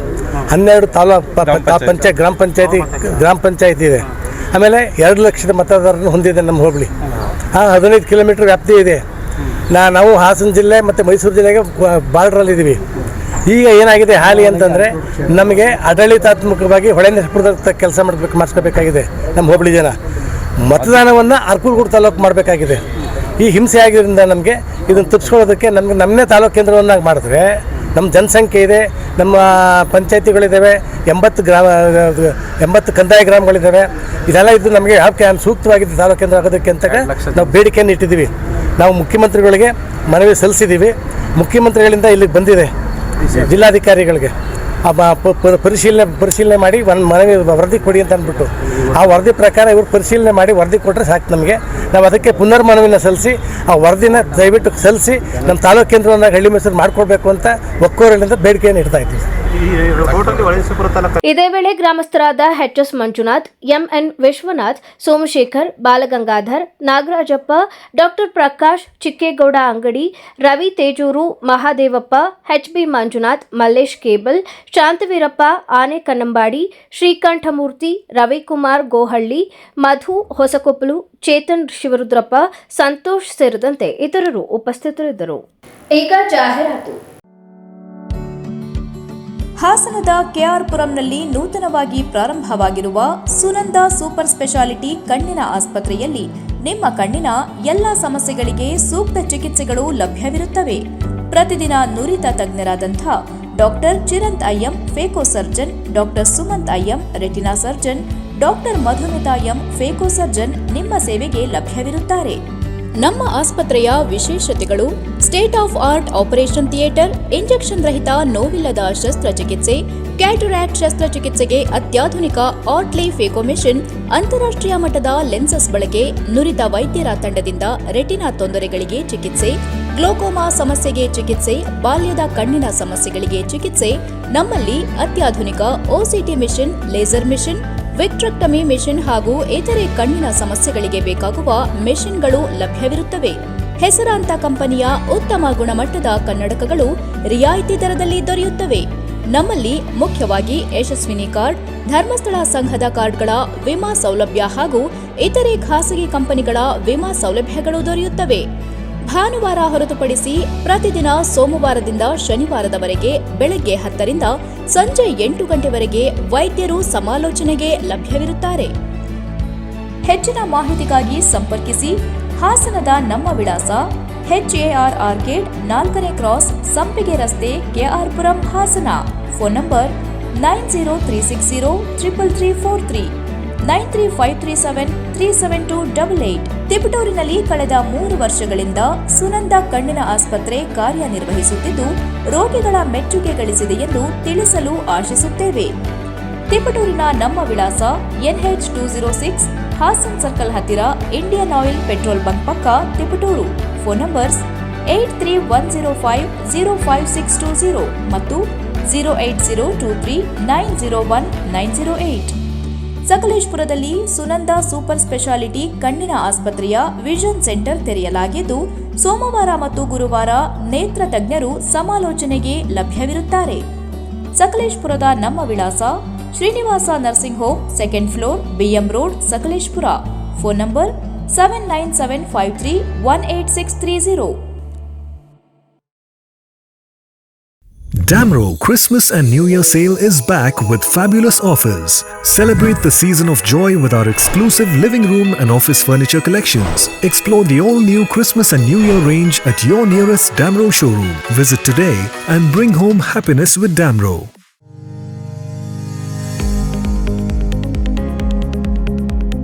ಕರ್ನಾಟಕ ರಾಜ್ಯದ ನಗರ ಸ್ಥಳೀಯ ಪ್ರದೇಶದ ಸಾರ್ವಜನಿಕರಿಗೆ ತಮ್ಮ ಆಸ್ತಿಗಳ ಖಾತಾ ಪಡೆಯಲು ಸುವರ್ಣಾವಕಾಶ. ಆಸ್ತಿ ತಂತ್ರಾಂಶದ ಮುಖಾಂತರ ಈಗಾಗಲೇ ಆನ್ಲೈನ್ನಲ್ಲಿ ಖಾತಾ ಸೇವೆ ನೀಡಲಾಗುತ್ತಿದೆ. ರಾಜ್ಯದ 31 ಜಿಲ್ಲೆಯ 320 ನಗರ ಸ್ಥಳೀಯ ಸಂಸ್ಥೆಗಳ ಮೂಲಕ 45 ಲಕ್ಷಗಳಿಗೂ ಹೆಚ್ಚು ಕರಡು ಆಸ್ತಿ ದಾಖಲೆಗಳನ್ನು ಆಸ್ತಿ ತಂತ್ರಾಂಶದಲ್ಲಿ ಪ್ರಕಟಿಸಲಾಗುತ್ತಿದೆ. ಆಸ್ತಿ ಮಾಲೀಕರು www.easti.karnataka.gov.in ನ ಲಿಂಕ್ ನ ಮೂಲಕ ಆನ್ಲೈನ್ನಲ್ಲಿ ಲಾಗಿನ್ ಆಗಿ ತಾವೇ ಸ್ವತಃ ತಮ್ಮ ಆಸ್ತಿ ದಾಖಲೆಗಳನ್ನು ಪರಿಶೀಲಿಸಿಕೊಳ್ಳಬಹುದು. ಆಸ್ತಿ ಮಾಲೀಕರು ಅಗತ್ಯವಿದ್ದಲ್ಲಿ ದಾಖಲೆ ನೀಡಿ ತಕರಾರು, ಅಥವಾ ತಿದ್ದುಪಡಿ ಇದ್ದಲ್ಲಿ ಆನ್ಲೈನ್ನಲ್ಲಿ ದಾಖಲೆಗಳೊಂದಿಗೆ ಅರ್ಜಿ ಸಲ್ಲಿಸಲು ಅವಕಾಶವಿರುತ್ತದೆ. ಆನ್ಲೈನ್ ಮೂಲಕ ಸಲ್ಲಿಸಲಾದ ಎಲ್ಲಾ ಅರ್ಜಿಗಳನ್ನು ನಗರ ಸ್ಥಳೀಯ ಸಂಸ್ಥೆಗಳು ಪರಿಶೀಲಿಸಿ ಅನುಮೋದಿಸಲಾಗುತ್ತದೆ. ಆಸ್ತಿ ಮಾಲೀಕರು ಕಚೇರಿಗೆ ಭೇಟಿ ನೀಡದೆ ಆನ್ಲೈನ್ನಲ್ಲಿ ಶುಲ್ಕ ಪಾವತಿಸಿ ದಾಖಲೆಗಳನ್ನು ನೇರವಾಗಿ ಡೌನ್ಲೋಡ್ ಮಾಡಿಕೊಳ್ಳಬಹುದು. ಆಧಾರ್, ಇಕೆವೈಸಿ, ಕಾವೇರಿ ಮತ್ತು ಎಸ್ಕಾಂ ತಂತ್ರಾಂಶಗಳೊಂದಿಗೆ ಈ ಆಸ್ತಿ ತಂತ್ರಾಂಶವನ್ನು ಸಂಯೋಜಿಸಿ ಅಭಿವೃದ್ಧಿಪಡಿಸಲಾಗಿದ್ದು, ಆಸ್ತಿ ದಾಖಲೆಗಳ ಅಧಿಕೃತ ಮಾಹಿತಿಯೊಂದಿಗೆ ತಾಳೆ ಮಾಡಿ ನೈಜತೆ ದೃಢೀಕರಿಸಿ ಈ ಖಾತಾ ನೀಡಲಾಗುತ್ತಿದೆ. ರಾಜ್ಯದ ಎಲ್ಲಾ ನಗರ ಸ್ಥಳೀಯ ಸಂಸ್ಥೆಗಳ ವ್ಯಾಪ್ತಿಯಲ್ಲಿನ ಆಸ್ತಿಗಳನ್ನು ಸುರಕ್ಷಿತಗೊಳಿಸುವುದು, ನಾಗರಿಕರಿಗೆ ತಮ್ಮ ಆಸ್ತಿ ದಾಖಲೆಗಳ ಭದ್ರತೆಯನ್ನು ಖಚಿತಪಡಿಸುವುದು ಸರ್ಕಾರದ ಪ್ರಮುಖ ಆದ್ಯತೆಯಾಗಿದೆ. ಸಾರ್ವಜನಿಕರ ಹಿತದೃಷ್ಟಿಯಿಂದ ಹೆಚ್ಚಿನ ಆಸ್ತಿಗಳನ್ನು ಸರ್ಕಾರಿ ದಾಖಲೆಗಳ ವ್ಯಾಪ್ತಿಗೆ ತರುವ ಉದ್ದೇಶದಿಂದ ಈ ಖಾತಾ ಲೋಕಾರ್ಪಣೆ ಮಾಡಿ ಸಾರ್ವಜನಿಕರಿಗೆ ಸುಲಭವಾಗಿ ಈ ಖಾತಾ ನೀಡುವುದು ಅಭಿಯಾನದ ಉದ್ದೇಶವಾಗಿರುತ್ತದೆ. ಹೆಚ್ಚಿನ ಮಾಹಿತಿಗಾಗಿ ಸಂಪರ್ಕಿಸಿ www.eaasthi.karnataka.gov.in ಅಥವಾ ಸಹಾಯವಾಣಿ 7255585959 ಅಂದರೆ 7259585959.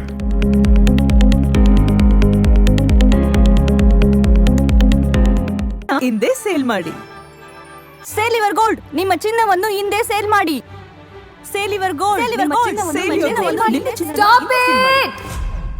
ಎಲ್ಲರೂ ಚಿನ್ನನ ಸೇಲ್ ಮಾಡಿ ಅಂತ ಹೇಳ್ತಿದ್ದಾರೆ. ಆದ್ರೆ ನಮ್ಮ ಅಜ್ಜಿ, ತಂದೆ, ತಾಯಿ ಕೊಟ್ಟಂತ ಉಡುಗೊರೆಯ ಒಡವೆಗಳು ಹರಾಜು ಹೋಗ್ತಿವೆ. ಯಾರು ಒಡವೆಗಳನ್ನ ಉಳಿಸ್ಕೊಳ್ಳಿ ಅಂತ ಹೇಳ್ತಿಲ್ಲ.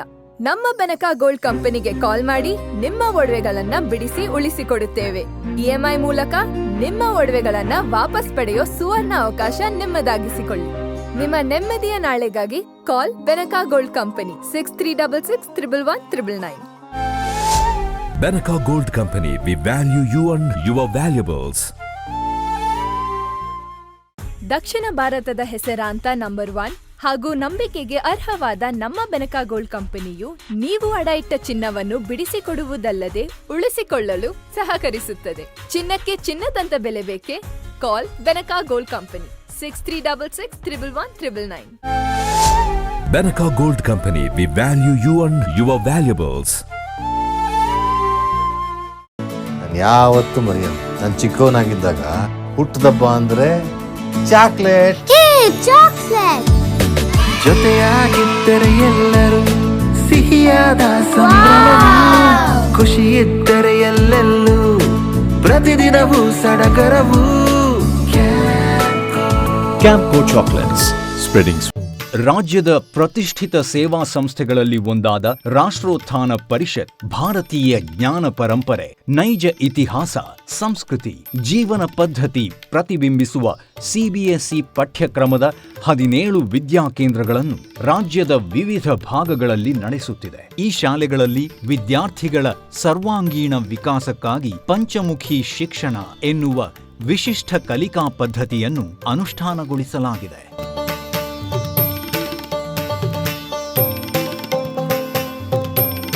ಹಾಸನದಲ್ಲಿ ಕಾರ್ಯನಿರ್ವಹಿಸುತ್ತಿರುವ ರಾಷ್ಟ್ರೋತ್ಥಾನ ವಿದ್ಯಾಕೇಂದ್ರವು ಗುಣಮಟ್ಟದ ಶಿಕ್ಷಣವನ್ನು ವಿದ್ಯಾರ್ಥಿಗಳಿಗೆ ಖಾತರಿಪಡಿಸುತ್ತದೆ.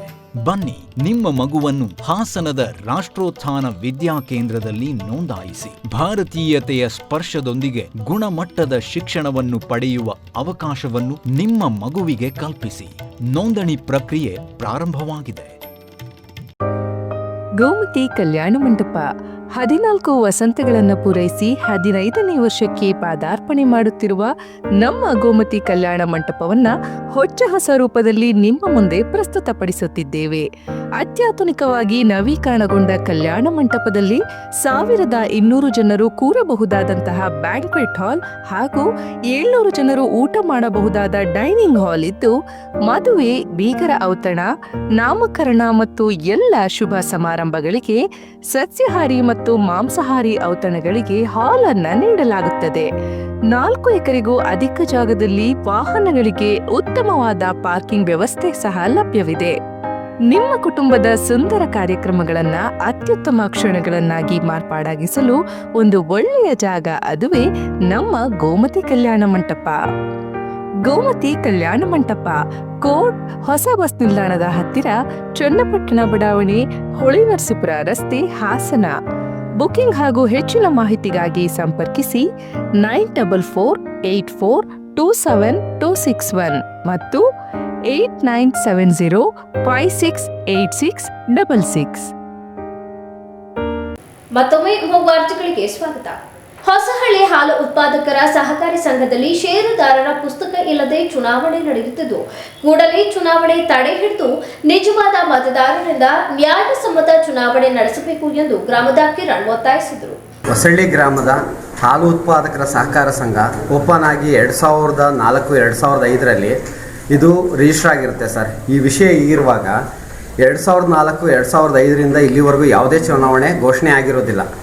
ಅದು 2016/1/2025 ಮೊದಲನೇ ಸಾರಿ ಹೊಸಳ್ಳಿ ಗ್ರಾಮದಲ್ಲಿ ಚುನಾವಣೆ ಘೋಷಣೆ ಮಾಡ್ತಾರೆ ಸರ್. ಆ ಸಮಯದಲ್ಲಿ ಹಾಲಾಗ್ತಿದ್ದಂಥ ನಾವುಗಳೆಲ್ಲ ಏನು ಮಾಡಿದ್ವು, ಚುನಾವಣೆ ಶೇರ್ ಪುಸ್ತಕ ಕೊಡಿ, ಚುನಾವಣೆ ಲೆಕ್ಚರ್ ಕೊಡಿ, ಕರಡು ಮತದಾರರ ಪಟ್ಟಿ ಕೇಳಿದಾಗ ಅವರು ಯಾವುದೂ ಇಲ್ಲ ಅಂತ ಹೇಳಿದಾಗ ಆ ಚುನಾವಣೆನ ಮುಂದೂಡಿರ್ತಾರೆ. ಈ ಸಂಬಂಧ ನಾವು ARಗೆ ಮತ್ತು DR ಮತ್ತು ಚುನಾವಣಾ ಅಧಿಕಾರಿಯವರಿಗೆ, ಕಾರ್ಯದರ್ಶಿಯವರಿಗೆ RTI ಮುಖಾಂತರ ಮಾಹಿತಿ ಕೇಳಿರ್ತೀವಿ. ಆದರೂ ಸಹ ಅವ್ರು ಯಾರೂ ನಮಗೆ ಮಾಹಿತಿನ ಕೊಟ್ಟಿರೋದಿಲ್ಲ ಸರ್. ಅದಕ್ಕೆ ಸಂಬಂಧಪಟ್ಟಂಗೆ RTIಲಿ ಹಾಕಿರೋಂಥ ಕಾಪಿಗಳೆಲ್ಲ ಕೊಟ್ಟಿದ್ವಿ ಸರ್. ಇಲ್ಲಿ ಮೆನ್ಷನ್ ಮಾಡಿದ್ವಿ ಸರ್. ಇಲ್ಲಿ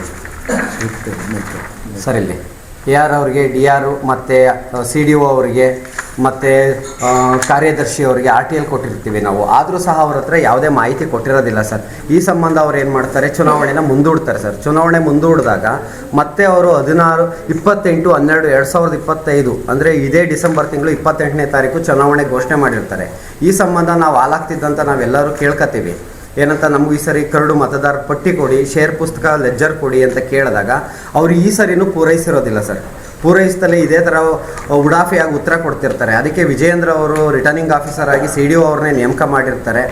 ಅವರು ಸಹ ಈ ಸಂಬಂಧ ಯಾವುದೇ ಉತ್ತರ ಕೊಡದೇ ಇದ್ದಾಗ ಅವ್ರೇನು ಮಾಡ್ತಾರೆ, ಆ ಸಂಬಂಧ 2ನೇ ಪೇಜಲ್ಲಿ ಹಾಕಿದ್ದೀವಿ ನೋಡಿ ಸರ್. ಇದರಲ್ಲಿ ಅವರು ಹೇಳ್ತಾರೆ, ವಿಜಯೇಂದ್ರ ಅವರು ನಮಗೇನು ಹೇಳ್ತಾರೆ, ಸಂಘದ ವ್ಯವಹಾರ ನಡೆಸಲು ಸ್ವಂತ ಕಟ್ಟಡವಿಲ್ಲ, ಸ್ವಂತ ಕಟ್ಟಡವಿಲ್ಲ, ಡೈರಿ ನಡೆಸಲು ಸ್ವಂತ ಕಟ್ಟಡವಿಲ್ಲ, ಲೆಕ್ಕ ಪುಸ್ತಕಗಳ ನಿರ್ವಹಣೆಗೆ ಸೂಕ್ತ ವ್ಯವಸ್ಥೆ ಮಾಡಿಕೊಂಡಿರೋದಿಲ್ಲ, ಸಂಘದ ಎಲ್ಲ ಲೆಕ್ಕ ಪುಸ್ತಕಗಳನ್ನು ಕಾರ್ಯದರ್ಶಿಯವರು ತಮ್ಮ ಮನೆಯಲ್ಲಿಟ್ಟುಕೊಂಡು ಕೆಲವು ಸದಸ್ಯರು ಸಂಘದ ಷೇರು ಪುಸ್ತಕವನ್ನು ಪರಿಶೀಲನೆಗೆ ಹಾಜರುಪಡಿಸಲು ಕೋರಿದರು. ಪರಿಶೀಲನೆಗೆ ಹಾಜರುಪಡಿಸಲು ಉದ್ದಟತನ ತೋರಿರುವ, ಆದ್ದರಿಂದ ಇವರ ವಿರುದ್ಧ ನಿಯಮಾನುಸಾರ ಶಿಸ್ತು ಕ್ರಮ ಕೈಗೊಳ್ಳಬೇಕೆಂದು ಅಂತ ರಿಟರ್ನಿಂಗ್ ಆಫೀಸರ್ ಅವರು AR ಅವರಿಗೆ ಪತ್ರ ಬರೆದಿರ್ತಾರೆ ಸರ್. ಇದನ್ನ ಒಬ್ಬ ಅಧಿಕಾರಿಗೆ ಅವರು ಶೇರ್ ಪುಸ್ತಕ ಕೊಟ್ಟಿಲ್ಲ, ಕರಡು ಮತದಾರರ ಪಟ್ಟಿ ಕೊಡೋದಲ್ಲೇ ಚುನಾವಣೆ ನಡೆಸ್ತಾ ಇದ್ದಾರೆ ಸರ್. ಇದನ್ನು ನಾವು ವಿರೋಧಿಸ್ತಾ ಬಂದಿದ್ದೀವಿ. ಅದಲ್ಲದೆ ಇವ್ರು ಏನು ಮಾಡ್ತಾ ಇದ್ದಾರೆ, ಇವರೇ ಶೇರ್ ಪುಸ್ತಕನೇ ಇಲ್ಲ ಅಂದಮೇಲೆ ಎಲೆಕ್ಷನ್ ಹೆಂಗೆ ಮಾಡೋಕ್ಕೆ ಸಾಧ್ಯ ಸರ್? ನಾವು ಯಾವುದೋ ಖಾಸಗಿ ಡೈರಿಗೆ ಹಾಲಾಗ್ತಾ ಇರೋರನ್ನೆಲ್ಲ ಕರ್ಕೊಬಂದು ನಾಮಪತ್ರ ಸಲ್ಲಿಸಿದ್ದಾರೆ. BCMB ಬದಲು ಇನ್ಕಮ್ ಸರ್ಟಿಫಿಕೇಟ್ನ BCMB ಅಂತ ಎಲೆಕ್ಷನ್ ಆಫೀಸರ್, ರಿಟರ್ನಿಂಗ್ ಆಫೀಸರ್ ಅವರು ವಿಜಯೇಂದ್ರ ಅವರು ಎಲೆಕ್ಷನ್ ಆಫೀಸರ್ಗೆ BCMB ಕೇಳಿದರೆ ನಾವು ಇನ್ಕಮ್ ಸರ್ಟಿಫಿಕೇಟ್ನೇ BCMB ಅಂತ ಎಕ್ಸೆಪ್ಟ್ ಮಾಡಿದ್ದಾರೆ ಸರ್. ಅವರು BCMB ಸರ್ಟಿಫಿಕೇಟ್ ಬದಲು ಇನ್ಕಮ್ ಸರ್ಟಿಫಿಕೇಟ್ನೇ BCMB ಅಂತ ಅಕ್ಸೆಪ್ಟ್ ಮಾಡ್ಕೊಂಡಿದ್ದಾರೆ ಸರ್. ಅವರು 8ನೇ ತಿಂಗಳಲ್ಲಿ ಮಾಡಿಸ್ಕೊಂಡಿರೋದು ಎಲೆಕ್ಷನ್ ಪರ್ಪಸ್ ಮಾಡಿಸಿರೋದು ನೋಡಿ ಸರ್. ಇನ್ಕಮ್ ಸರ್ಟಿಫಿಕೇಟ್ನ BCMB ಅಂತ ಅಕ್ಸೆಪ್ಟ್ ಮಾಡಿದ್ದಾರೆ ಅವರು. ಅದ್ರ ಜೊತೆಗೆ ಸರ್, ಕಾರ್ಯದರ್ಶಿಯವರಿಗೆ 60 ವರ್ಷ ಪೂರೈಸಿದ್ರು ಅವ್ರಿಗೆ ರಿಟೈರ್ಮೆಂಟೇ ಕೊಟ್ಟಿಲ್ಲ. ಈ ಸಂಬಂಧ AR ಅವರಿಗೆ ನಾವು ಮನವಿ ಕೊಟ್ಟಿದ್ರು. AR ಅವರು ಕಾರ್ಯದರ್ಶಿ ಬರೀ ಒಂದು ಆಧಾರ್ ಕಾರ್ಡ್ ಪರಿಶೀಲನೆ ಮಾಡಿ ಕಾರ್ಯದರ್ಶಿ ಅವ್ರ ವಯಸ್ಸು ಪರಿಷ್ಕರಣೆ ಮಾಡೋಕ್ಕೆ ಅವ್ರಿಗೆ 6ನೇ ತಿಂಗಳಲ್ಲಿ ಕೊಟ್ಟಿದ್ರು ಸಹ ಇದುವರೆಗೂ ಅದು ಸಹ ನಡೆದಿಲ್ಲ. ಈ ಸಂಬಂಧ ನಾವು ಮಾಧ್ಯಮ ಮಿತ್ರರಲ್ಲಿ ಕೇಳ್ಕೊಳ್ಳೋದು ಏನಂದರೆ, ಇದಕ್ಕೆ ಸರಿಯಾದ ರೀತಿಯಲ್ಲಿ ನ್ಯಾಯ ಕೊಡಿಸಿ ಸಮ್ಮತವಾದ ಒಂದು ಚುನಾವಣೆನ ನಡೆಸ್ಕೊಡ್ಬೇಕು. ಮತ್ತು ಇದಕ್ಕೆ DC ಮೇಡಮ್ ಅವರು ಮಧ್ಯ ಪ್ರವೇಶಿಸಿ ಈ ಚುನಾವಣೆನ ಹೊಸಳ್ಳಿ ಗ್ರಾಮಸ್ಥರು ಬಹಿಷ್ಕರಣೆ ಮಾಡ್ತಾ ಇದ್ದೀವಿ. ಈ ಸಂಬಂಧ ಪತ್ರಿಕಾಗೋಷ್ಠಿಯಲ್ಲಿ ಗ್ರಾಮದ ಧರ್ಮರಾಜ್, ನಾಗೇಗೌಡ, ಶಾಂತೇಗೌಡ, ಸುರೇಶ್, ವಾಸಣ್ಣ, ನಾಗೇಂದ್ರ, ರವಿ ಇತರರು ಉಪಸ್ಥಿತರಿದ್ದರು. ಬ್ಯಾಂಕ್ ಸಿಬ್ಬಂದಿ ಅನ್ಯ ಭಾಷಿಕರಾಗಿದ್ದರೂ ಗ್ರಾಹಕರು ಅವರೊಂದಿಗೆ ಸ್ಥಳೀಯ ಭಾಷೆಯಾದ ಕನ್ನಡದಲ್ಲಿಯೇ ವ್ಯವಹರಿಸುವ ಮೂಲಕ ಭಾಷಾ ಬೆಳವಣಿಗೆಗೆ ಸಹಕರಿಸಬೇಕು ಎಂದು SBI ಶಾಖಾ ವ್ಯವಸ್ಥಾಪಕ ಸತ್ಯೇಶ್ ತಿಳಿಸಿದರು.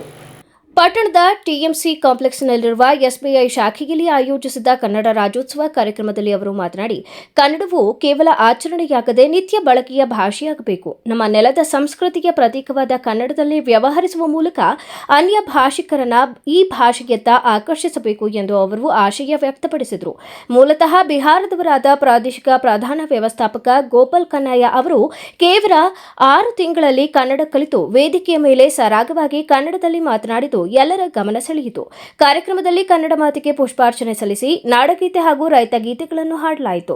ಕಾರ್ಯಕ್ರಮದ ಅಂಗವಾಗಿ ವಿವಿಧ ಕ್ಷೇತ್ರದಲ್ಲಿ ಸಾಧನೆ ಮಾಡಿದ ಗಣ್ಯರನ್ನು ಮತ್ತು ಹಿರಿಯ ನಟ ದಿವಂಗತ ಕೆಎಸ್ ಅಶ್ವಥ್ ಅವರ ಪುತ್ರ ಹಾಗೂ ಚಲನಚಿತ್ರ ನಟ ಶಂಕರ್ ಅಶ್ವಥ್ ದಂಪತಿಯನ್ನು ಹಾಗೂ ಸಾವಯವ ಕೃಷಿಯಲ್ಲಿ ಸಾಧನೆ ಮಾಡಿದ ರೈತ ಬೋರೇಗೌಡರನ್ನು ಸನ್ಮಾನಿಸಲಾಯಿತು. ಬಾಂಗ್ಲಾ ಬಂಡುಕೋರರ ದಾಳಿಯಲ್ಲಿ ಹುತಾತ್ಮರಾದ ಹರದನಹಳ್ಳಿಯ ಯೋಧ ಕಾಂತರಾಜ್ ಅವರ ಪತ್ನಿ ಹೇಮಾವತಿ ಅವರಿಗೆ ಗೌರವ ಸಲ್ಲಿಸಲಾಯಿತು. ಕಾರ್ಯಕ್ರಮದಲ್ಲಿ ತಾಲೂಕು ಪಂಚಾಯಿತಿ ಇಒ ಮುನಿರಾಜ್ ಸೇರಿದಂತೆ ಬ್ಯಾಂಕ್ ಸಿಬ್ಬಂದಿ ಹಾಗೂ ಗ್ರಾಹಕರು ಉಪಸ್ಥಿತರಿದ್ದರು. ಗ್ರಾಮ ಪಂಚಾಯಿತಿಗಳಲ್ಲಿ ಸಾರ್ವಜನಿಕರ ಆಸ್ತಿ ದಾಖಲೆಗಳನ್ನು ರಕ್ಷಿಸಬೇಕಾದ ಅಧಿಕಾರಿಗಳೇ ಬೇಜವಾಬ್ದಾರಿತನ ಪ್ರದರ್ಶಿಸುತ್ತಿದ್ದಾರೆ ಎಂದು ಆನೆಕನ್ನಂಬಾಡಿ ಪಂಚಾಯಿತಿ ವ್ಯಾಪ್ತಿಯ ಸಾರ್ವಜನಿಕರು ತೀವ್ರ ಆಕ್ರೋಶ ವ್ಯಕ್ತಪಡಿಸಿದರು. ಪಂಚಾಯಿತಿಯ ಅತ್ಯಂತ ಪ್ರಮುಖ ದಾಖಲೆಯಾದ ಡಿಮ್ಯಾಂಡ್ ರಿಜಿಸ್ಟರ್ನಲ್ಲಿ ಮನೆಗಳ ಎಂಟ್ರಿ ಇಲ್ಲದಿರುವುದು ಬೆಳಕಿಗೆ ಬಂದಿದೆ. 1985ರಿಂದಲೂ ಕಂದಾಯ ಪಾವತಿಸಿದ ರಸೀದಿಗಳು ಸಾರ್ವಜನಿಕರ ಬಳಿ ಇದ್ದರೂ ಆರ್ಟಿಐ ಅಡಿಯಲ್ಲಿ ಮಾಹಿತಿ ಕೇಳಿದಾಗ ಪಂಚಾಯಿತಿಯಲ್ಲಿ ದಾಖಲೆಗಳಿಲ್ಲ ಎಂಬ ಬೇಜವಾಬ್ದಾರಿಯ ಉತ್ತರ ನೀಡಲಾಗುತ್ತಿದೆ. ಪಂಚಾಯಿತಿಗೆ ಭೇಟಿ ನೀಡಿದಾಗ ಪಿಡಿಒ ಸ್ಥಳದಲ್ಲಿ ಇರುವುದಿಲ್ಲ. ಪದವಿ ಓದುತ್ತಿರುವ ವಿದ್ಯಾರ್ಥಿಗಳಿಗೆ ಪುಸ್ತಕದ ಬಿಲ್ ನೀಡಲು ಅಥವಾ ಕಂಪ್ಯೂಟರ್ ತರಬೇತಿಗೆ ಪರವಾನಗಿ ನೀಡಲು ಅಧಿಕಾರಿಗಳು ಹಿಂದೇಟು ಹಾಕುತ್ತಿದ್ದಾರೆ. ಸುಮಾರು 1.95 ಲಕ್ಷ ರೂಪಾಯಿ ವೆಚ್ಚದ ಹೈಮಾಸ್ಟ್ ದೀಪಗಳು ಮತ್ತು ಬೀದಿ ದೀಪಗಳ ನಿರ್ವಹಣೆಯಲ್ಲಿ ಭಾರೀ ಅವ್ಯವಸ್ಥೆ ಉಂಟಾಗಿದೆ. ಕರ್ತವ್ಯ ಲೋಪ ಎಸಗುತ್ತಿರುವ ಅಧಿಕಾರಿಗಳ ಮೇಲೆ ಜಿಲ್ಲಾ ಪಂಚಾಯಿತಿ ಸಿಇಒ ಅವರು ಕಠಿಣ ಕ್ರಮ ಜರುಗಿಸಬೇಕು ಎಂದು ಪ್ರತಿಭಟನಾಕಾರರು ಆಗ್ರಹಿಸಿದರು. ಕೊನೆಯಲ್ಲಿ ಮತ್ತೊಮ್ಮೆ ಮುಖ್ಯಾಂಶಗಳು. ಅಶಿಸ್ತು ರೂಢಿಸಿಕೊಂಡಿರುವ ಸಂಜೀವಿನಿ ಸಹಕಾರಿ ಆಸ್ಪತ್ರೆಯ ಸಿಬ್ಬಂದಿಗಳಿಗೆ ಖಡಕ್ ಎಚ್ಚರಿಕೆ ನೀಡಿದ ಸಂಸ್ಥೆಯ ಅಧ್ಯಕ್ಷ ಹಾಗೂ ಶಾಸಕ ಸ್ವರೂಪ್ ಪ್ರಕಾಶ್. ಬಾಂಗ್ಲಾದೇಶದಲ್ಲಿ ಹಿಂದೂಗಳ ಮೇಲೆ ನಡೆಯುತ್ತಿರುವ ಹತ್ಯಾಕಾಂಡ ಹಾಗೂ ದೌರ್ಜನ್ಯ ಖಂಡಿಸಿ ವಿಶ್ವ ಹಿಂದೂ ಪರಿಷತ್, ಬಿಜೆಪಿ ಹಾಗೂ ಹಿಂದೂ ಪರ ಸಂಘಟನೆಗಳ ಕಾರ್ಯಕರ್ತರಿಂದ ಹಾಸನದಲ್ಲಿ ಬೃಹತ್ ಪ್ರತಿಭಟನೆ. ಯಾದಗಿರಿಯಲ್ಲಿ 3 ದಿನದ 5ನೇ ವೈಜ್ಞಾನಿಕ ಸಮ್ಮೇಳನ. ಹಾಸನ ಜಿಲ್ಲೆಯ ಇಬ್ಬರಿಗೆ ರಾಜ್ಯ ಮಟ್ಟದ ಪ್ರತಿಷ್ಠಿತ ಪ್ರಶಸ್ತಿ. ರಾಜ್ಯ ವೈಜ್ಞಾನಿಕ ಸಂಶೋಧನಾ ಪರಿಷತ್ತು ಜಿಲ್ಲಾ ಘಟಕದ ಅಧ್ಯಕ್ಷ ರವಿ ನಾಕಲಗೂಡು ಹೇಳಿಕೆ. ಮುಂದಿನ ವಾರ್ತಾ ಸಂಚಿಕೆಯಲ್ಲಿ ಮತ್ತೊಮ್ಮೆ ಭೇಟಿಯಾಗೋಣ. ನಮಸ್ಕಾರ.